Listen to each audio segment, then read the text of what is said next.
On February 3, 2024, one of the most tragic diving incidents of the year occurred in Mexico when a group of 3 divers planned to explore the world-famous diving site known as Cenote Nariz. The divers, equipped with years of experience and top-quality gear, intended to explore the underwater beauty of this remarkable site. However, just when everything seemed to be going smoothly, disaster struck, and Cenote Nariz claimed another diver's life. So, what led to this tragedy? Who was the diver who lost their life? How did the other 2 divers survive? And most importantly, who was responsible for this incident? Cenote Nariz. Before delving into the details of this incident, let me tell you a little about the cave itself. The infamous Cenote Nariz, locally known as Otak Ha, is part of the vast and mysterious Sac Actun, Dos Ojos, Nohok, Nachik cave system, a confusing and complex maze of underwater tunnels and chambers that stretch beneath the Yucatan Peninsula. This cave system is not only one of the largest in the world, but also one of the most treacherous, with over 234 miles of underwater pathways that have claimed the lives of even the most experienced divers. The maximum depth of these underwater passages reaches an astonishing 391 feet, yet much of its true depths remain unexplored and shrouded in mystery. These facts make one thing very clear. Diving into the Cenote Nariz is not for the faint of heart. The permanent guideline begins at the surface, leading you into a dark and strange abyss. As you descend, the water grows colder, and the light from above gradually fades until it's completely dark. At a depth of about 25 feet, you reach a T intersection, a crossroads where divers must choose their path, each one leading deeper into unknown destinations. To the right, the main line continues for another 2,000 feet, where you must decide between the B tunnel, the C tunnel, or the E tunnel, each more unsettling and horrific than the last. The left path, however, extends 1,700 feet through a series of hauntingly beautiful cave rooms that lead to the Cenote Actun. The further you go, the more the cave walls seem to close in around you, the weight of the jungle above pressing down on your every move. For those brave enough to explore Cenote Nariz, it is not just a dive, but a descent into the very heart of darkness. The preparations. Unlike divers who run into such accidents, this group was far from unprepared. The group consisted of 3 divers. Diver 1 was a local cavern instructor and guide, using a KISS Sidewinder CCR during the dive. Diver 2 was a local diver who also used a KISS Sidewinder CCR and had previously dived at this particular site. Diver 3 was a visiting diver using an open circuit side mount with a single stage. Although the dive wasn't supposed to be overly complicated, the divers left no stone unturned in preparing themselves. From practice exercises to using reliable equipment, they made sure to tick off all the boxes. The divers were equipped with gear designed for the extreme conditions of cave diving. At the core of their setup was the KISS Sidewinder CCR, specifically modified for precision and safety. The auto-diluent valve had been deliberately disconnected and capped, with the overpressure valve securely shut. They took a single PO2 monitor, specifically the Shearwater Petrel 3, while a dual-button manual add valve assembly provided manual control over the diluent. Their oxygen supply came from a steel 2-liter cylinder.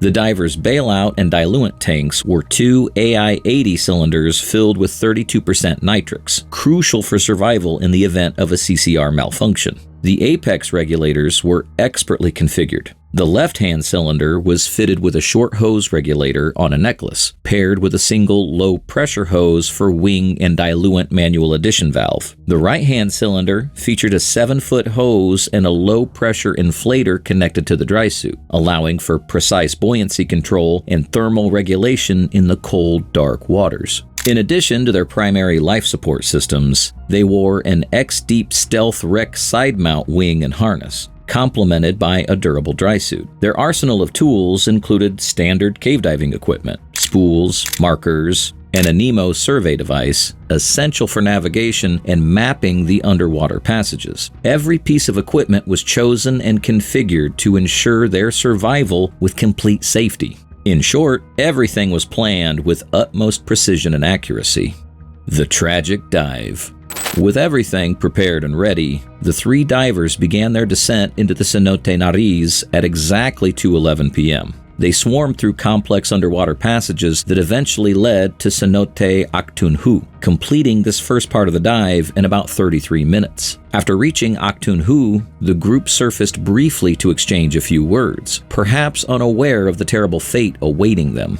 At around 2:51 p.m., the team began their survey dive, swimming in a single file. They started exploring the cave's paths. They made their way from Cenote Actun, pausing at point 2 to install a new jump line. With each passing moment, the group ventured deeper into the cave, and the walls seemed to close in on them as they navigated toward point 3.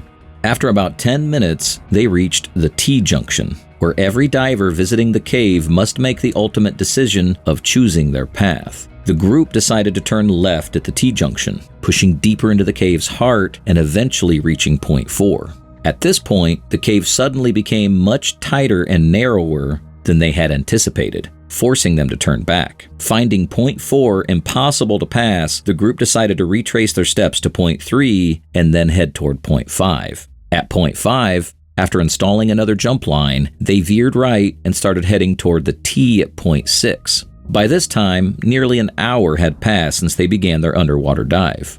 Diver 3, who was using open circuit gear, signaled that he was running low on oxygen and needed to turn back. He communicated his intention to Diver 1 before making his way back to the exit alone, leaving Diver 1 and Diver 2 to continue the ill-fated survey. The two remaining divers continued their dive, marking the line toward point 7. They left a REM, or reference marker, on the line, indicating a shorter route back to Cenote Nariz. But these small indicators in such darkness were as useless as a breadcrumb trail in a forest. The two divers returned to the T at point 6 and carried on their survey toward point 8. They swam down this line and continued to survey for 15 more minutes before turning to swim toward their exit. This section of the cave, with a depth of 40 feet, is slightly deeper than the rest, which has a depth of 30 feet. 5 minutes into their swim out, they passed through this deeper section and returned to the 30-foot part of the cave at around 85 minutes of dive time. With each passing minute, the oppressive silence of the cave seemed to amplify every breath, every movement, making the situation even more horrific. As they swam toward the exit, something suddenly changed. 5 minutes into their swim, while Diver 2 was checking a lead around point 9, he noticed frantic light movement behind him. This rapidly shifting light was a distress signal from Diver 1. Alarmed, Diver 2 turned to see Diver 1, who was wide-eyed and flushed, desperately signaling with his light. Panic gripped the moment. Diver 2 rushed to help, trying to get Diver 1 to switch to his bailout gas, but something was terribly wrong. Diver 1 continuously resisted the help from his partner, backing away and not allowing him to touch his gear. At this point, it seemed as though the cave itself had taken hold of him. The situation spiraled out of control within a minute, and when Diver 1's loop came free from his mouth, Diver 2 knew there was nothing more he could do. The decision to abandon the rescue was heart-wrenching, but survival instincts kicked in. Diver 2 swam toward the exit, his heart pounding, passing point 6. As he neared point 7, he encountered Diver 3, who was exploring a side passage. With a heavy heart, Diver 2 relayed the grim news of Diver 1's fate. Together, they made their way back to Cenote Nariz, surfacing at 4:52 p.m. The weight of what had transpired pressing down on them like the dark waters they'd just escaped. Seeking assistance was their only option, but the horror of the cave would stay with them forever. Retrieving the body. After returning to the surface, the divers immediately called for assistance, informing the authorities about the incident. The recovery of Diver 1's body unfolded on the morning of February 4th. 2 seasoned cave instructors from the career rescue team descended into the depths, surrounded by complete darkness and silence. Now, like every rescue mission, this dive was very critical, and 2 things had to be kept in mind by the divers. On one hand, they had to make sure to retrieve the body of their fellow diver, while on the other hand, they had to be careful themselves. as even a slight mistake could lead to them to face the same fate as Diver 1. The cave's cold, firm walls seemed to close in as they made their way deeper, where the faint light from the surface barely reached. Above, on the surface, additional divers stood by as surface support, their eyes focused on the water's edge, looking for bubbles coming up to the surface to get an idea of the fate of the rescue divers. The presence of civil authorities, including police and civil protection, highlighted the seriousness of the situation. Their faces were etched with concern as they watched the entrance to the cave, a portal to the world below where the recovery was taking place. When the instructors finally located Diver 1's lifeless body, the atmosphere grew even heavier. The rebreather, now silent, was carefully examined and photographed by the authorities. The equipment, once a lifeline, was now a haunting reminder of the dangers that waited in the deep. The scene was dark, each click of the camera echoing in the stillness, capturing not just the gear, but the story of a dive that ended in tragedy. What possibly happened to Diver 1? After the body was retrieved, more information was revealed about the casualty. Diver 1 was a 33-year-old male who was an active cave guide and cavern instructor in Quintana Roo. He was certified as a Mod 1, air diluent diver on the KISS Sidewinder in August 2023, but was not CCR cave trained. He had logged close to 21 dives and 25 hours on the unit after his proper training.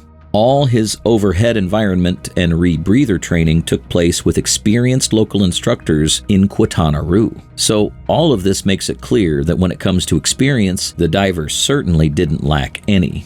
So the question here is, what exactly happened to him? Because of limited witnesses and almost no records, it still remains uncertain what exactly caused the death of Diver 1. According to the sole witness, the diver seemed to experience a seizure or some form of cognitive impairment, which ultimately led to drowning. The exact trigger was unknown until the autopsy report was announced, which narrowed down the doubts, revealing that the cause of panic was either hypercapnia or hyperoxia, leading to the death of Diver 1. Now, for those of you who aren't aware of these conditions, hypercapnia occurs when there's an excessive buildup of carbon dioxide in the bloodstream, which can happen if the rebreather fails to effectively remove CO2 from the exhaled air. Symptoms of hypercapnia include confusion, difficulty breathing, and, in severe cases, loss of consciousness, which can quickly become life-threatening underwater. Hyperoxia, on the other hand, is when there's too much oxygen in the blood, which can occur if a diver breathes a gas mix with a dangerously high oxygen content. This condition can lead to symptoms such as visual disturbances, nausea, muscle twitching, and, in extreme cases, seizures. Both hypercapnia and hyperoxia are silent threats in the depths, making them formidable dangers that can strike without warning. Given the confusion and reaction of Diver 1 in his last minutes, both of these conditions are very much possible to have caused his death. Who was responsible? When it comes to such incidents, you can't place the blame on one particular factor. When you're several feet underwater, multiple things can go wrong in more than one way. In this particular incident, the diver tried his best to avoid making any mistakes. He was properly trained, had top quality working equipment, and wasn't even diving alone. So, who was responsible for this incident? According to many experts, the only mistake the divers made during this dive was to go beyond the recommended depth. According to many guidelines, if a cave or underwater passage is previously unexplored, the divers shouldn't go down unless they have a diving experience of at least 50 hours, which in this case wasn't fulfilled. Similarly, for survey dives, this team lacked manpower, and the three divers hadn't previously worked together, which may have also contributed to this incident. And this is how a safe diving experience turned fatal, taking the life of a diver who had just begun his diving journey a few months earlier. If you like this video, give it a thumbs up, and make sure you subscribe to our channel for more frightening underwater content.